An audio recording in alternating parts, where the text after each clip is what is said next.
अस्सलामुअलैकुम। हमारा आज का जो नेक्स्ट टॉपिक हमने स्टडी करना है वो है reactions of sodium and magnesium with water, oxygen and chlorine. Basically इस टॉपिक में हमने सोडियम और मैग्नीशियम की रिएक्टिविटी को कंपेयर करना है कि दोनों जो हैं कैसे रिएक्शन करते हैं वाटर, ऑक्सीजन एंड क्लोरीन के साथ। तो सबसे पहले हम स्टार्ट करते हैं वाटर के साथ रिएक्शन, देखते हैं कि कैसे सोडियम और मैग्नीशियम जो है वो वाटर के साथ रिएक्शन करते हैं। सबसे पहले अगर हम सोडियम की बात करें तो सोडियम जो है वो वाटर के साथ बहुत विग्रसली रिएक्ट करते हैं। Most of the reactive metals, इससे पहले हम मेटालिक रिएक्टर को डिस्कस कर चुके हैं, तो हमें पता है कि सोडियम ग्रुप 1 से ताल्लुक रखता है और ग्रुप 1 का साइज जो है, क्योंकि ये कंपैरेटिवली ग्रुप 2 के साइजेस की निस्बत बड़ा है, तो सोडियम बहुत तेजी से अपना एक इलेक्ट्रॉन लूज करता है और वाटर के साथ रिएक्शन करता है। सोडियम इतना ज्यादा रिएक्टिव होता है कि हमने जब इसको स्टोर करना होता है तो हम इसको केरोसिन ऑयल में स्टोर करते हैं। अदरवाइज अगर इसको केरोसिन ऑयल में स्टोर ना किया जाए तो ये बहुत प्रॉब्लमेटिक हो जाता है, ये हवा में मौजूद मॉइस्चर के साथ भी रिएक्शन कर जाता है। ठीक है, अब सोडियम वाटर के साथ किस तरह से रिएक्शन करता है मैं आपको ये इक्वेशन से समझाती हूँ। ये विग्रस रिएक्शन होता है और अगर आप टेस्ट ट्यूब में रिएक्शन करें, इतनी ज्यादा हीट प्रोड्यूस होती है कि टेस्ट ट्यूब जो है वो ब्रेक भी हो जाती है। फिर इसकी इक्वेशन किस तरह से होगी कि आपने सोडियम को वाटर में ऐड किया। अगर आप वाटर में समझने के लिए देखें कि एक वाटर मॉलिक्यूल में क्या होता है, एक H है और एक OH है। अगर मैं यहाँ पे 2 सोडियम लेती हूँ तो 2 सोडियम, और वाटर के भी मैं 2 मॉलिक्यूल्स ले लेती हूँ, तो 2 सोडियम 2 OH के साथ मिलके क्या बना देते हैं, NaOH के 2 मॉलिक्यूल्स, यानी कि एक बेस बना देते हैं। और पीछे रह जाते हैं हमारे पास ये 2 हाइड्रोजन एटम्स। ये 2 हाइड्रोजन एटम्स जो है वो एस्केप कर जाते हैं हाइड्रोजन गैस के फॉर्म में। और यही हम पीछे पढ़ के आए हैं कि सोडियम जो है वो बिलोंग करता है अल्कली मेटल से, और अल्कली मेटल्स को अल्कली मेटल्स कहने की रीजन भी यही है कि अगर हम इनको पानी में डालें तो ये फौरन से कोई वाटर सोल्यूबल बेस बना देते हैं। और यहाँ पे भी हमारे पास एक वाटर सोल्यूबल बेस बन गई है सोडियम हाइड्रोक्साइड, जो कि एक अल्कली भी है। तो ये था सोडियम का वाटर के साथ रिएक्शन। अब नेक्स्ट हमने देखना है कि मैग्नीशियम जो है वो वाटर के साथ कैसे रिएक्शन करता है। देखिए, मैग्नीशियम का जो रिएक्शन है वाटर के साथ वो सोडियम की निस्बत थोड़ा लेस विग्रस है। मैग्नीशियम थोड़ा टाइम लेता है वाटर के साथ रिएक्शन करने में। मैग्नीशियम के रिएक्शन को हम यहाँ पे 2 तरह से स्टडी करेंगे। ठीक है, एक मैग्नीशियम का रिएक्शन हम देखेंगे विद लिक्विड वाटर, यानी जब पानी हमारे पास लिक्विड फॉर्म में मौजूद है। ठीक है, उस टाइम पे क्या होता है, ये मेरे पास मैग्नीशियम है, अगर मैं इसका रिएक्शन करवाती हूँ वाटर के 2 मॉलिक्यूल से, तो आप सेम उसी पैटर्न को याद रखें कि वाटर मॉलिक्यूल में क्या होता है, एक H है और एक OH है। अब 2 पानी के मॉलिक्यूल्स है तो हमारे पास 2 OH है और 2 H है। मैग्नीशियम क्योंकि ग्रुप 2 से ताल्लुक रखता है, ये 2 इलेक्ट्रॉन्स लूज कर सकता है और 2 हाइड्रोक्सिल के साथ बॉन्ड बना लेते हैं। तो मैग्नीशियम इन 2 हाइड्रोक्सिल को लेके यहाँ पे बना लेते हैं MgOH ट्वाइस, यानी कि मैग्नीशियम डाइहाइड्रोक्साइड, या इसको मैग्नीशियम हाइड्रोक्साइड भी कहा जाता है। और बाकी के जो 2 हाइड्रोजन एटम्स बचते हैं वो आपस में बॉन्ड बना के एस्केप कर जाते हैं in the form of hydrogen gas. ये था मैग्नीशियम का रिएक्शन विद लिक्विड वाटर। लेकिन अगर हम इसी मैग्नीशियम का रिएक्शन करवाते हैं स्टीम से, यानी कि भाप से, जहां पे पानी लिक्विड फॉर्म में मौजूद नहीं होता बल्कि गैसियस फॉर्म में मौजूद होता है, तो फिर मैग्नीशियम स्टीम के साथ बहुत विग्रस रिएक्शन करता है, बहुत रैपिड रिएक्शन करता है। इतनी तेजी से रिएक्शन होता है कि ऑक्सीजन डायरेक्ट मैग्नीशियम के साथ मिलके मैग्नीशियम ऑक्साइड बना लेती है और दोनों हाइड्रोजन एटम्स जो है वो रिलीज हो जाते हैं। यहाँ पे फिर मैग्नीशियम हाइड्रोक्साइड नहीं बनता। तो ये आपके पेपर पॉइंट ऑफ व्यू से भी एक बहुत इंपॉर्टेंट शॉर्ट क्वेश्चन है कि how magnesium reacts with liquid water and how magnesium reacts with steam. जहां पे आप स्टीम करेंगे वहां पे आप वाटर के साथ छोटा सा G लिखेंगे। इस G का मतलब है कि वाटर यहाँ पे गैसियस फॉर्म में मौजूद है।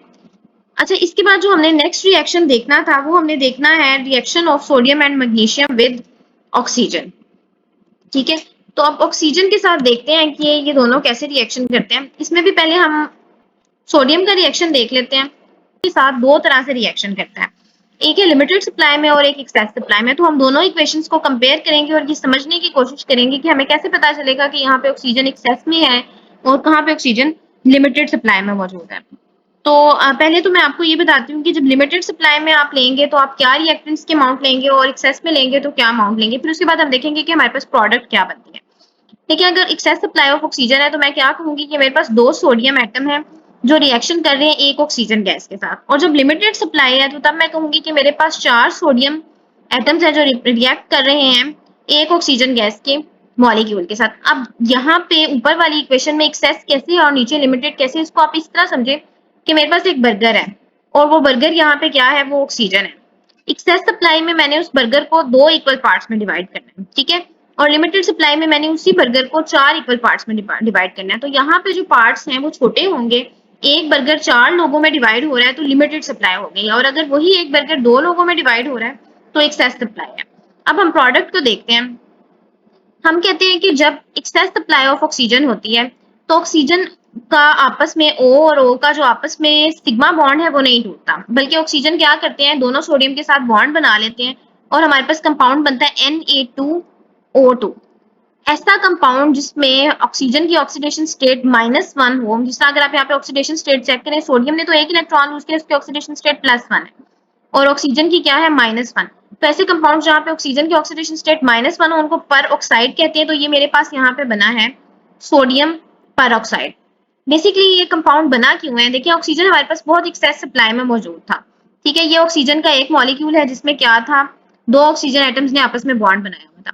अब ऑक्सीजन की सप्लाई बहुत एक्सेस थी और सोडियम जो है वो बहुत ज्यादा रिएक्टिव है, उसे जैसे ही कोई चीज रिएक्शन करने के लिए मिलती है वो फौरन से रिएक्ट कर जाता है।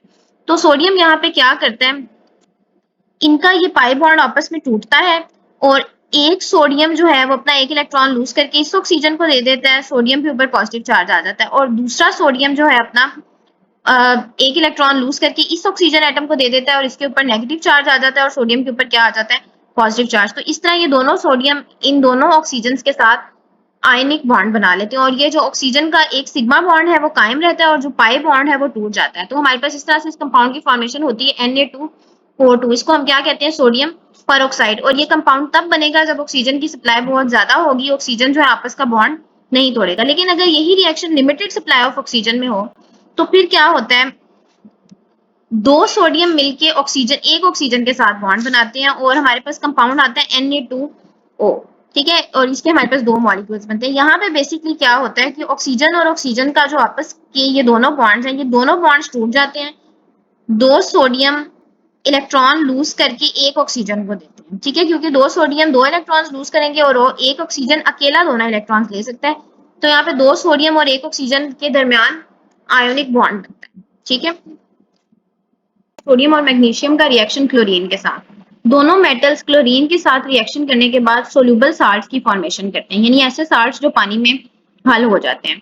और अगर हम इसको एग्जांपल या इक्वेशन की मदद से देखें तो पहले सोडियम की बात कर लेते हैं। सोडियम के जो एटम्स हैं, सोडियम की वैलेंसी +1 होती है, तो ये क्लोरीन के 2 सोडियम एटम्स 2 क्लोरीन एटम्स के साथ रिएक्शन करते हैं और ये रिएक्शन एक्सोथर्मिक रिएक्शन होता है, यानी यहाँ पे एनर्जी रिलीज होती है और हमारे पास सोडियम क्लोराइड बनता है, जो कि अगर इसका फिजिकल कलर देखें तो ये व्हाइट कलर का एक साल्ट है। और अगर मैं आपको यहाँ पे रिलीज होने वाली एनर्जी की अमाउंट बताऊं तो -787 किलो जूल पर मोल जो है इस साल्ट की एनर्जी है, ठीक है। यानी एंथैल्पी ऑफ फॉर्मेशन है सोडियम क्लोराइड की, इतनी एनर्जी रिलीज होती है। इट मीन्स कि सोडियम क्लोरीन के साथ एक्सोथर्मिक रिएक्शन करता है। अच्छा, अब सोडियम और क्लोरीन का जब ये रिएक्शन हो रहा होता है तो क्योंकि एनर्जी रिलीज हो रही होती है तो साथ में एक फ्लेम भी प्रोड्यूस होता है और उस फ्लेम का जो कलर है वो गोल्डन येलो कलर होता है। ये आपने एमसीक्यूज के लिए याद रखना है। गोल्डन येलो फ्लेम के साथ जो है ना सोडियम क्लोरीन के साथ रिएक्शन करता है। इसके बाद अगर मैग्नीशियम का रिएक्शन देखा जाए, मैग्नीशियम की एक एटम की वैलेंसी +2 होती है, तो मैग्नीशियम का एक अकेला एटम क्लोरीन के 2 एटम्स के साथ रिएक्शन करके मैग्नीशियम क्लोराइड की फॉर्मेशन करता है। और मैग्नीशियम क्लोराइड जो है वो भी एक सोलुबल साल्ट है और इसका कलर भी व्हाइट होता है, ठीक है। तो ये था इनका रिएक्शन विद क्लोरीन।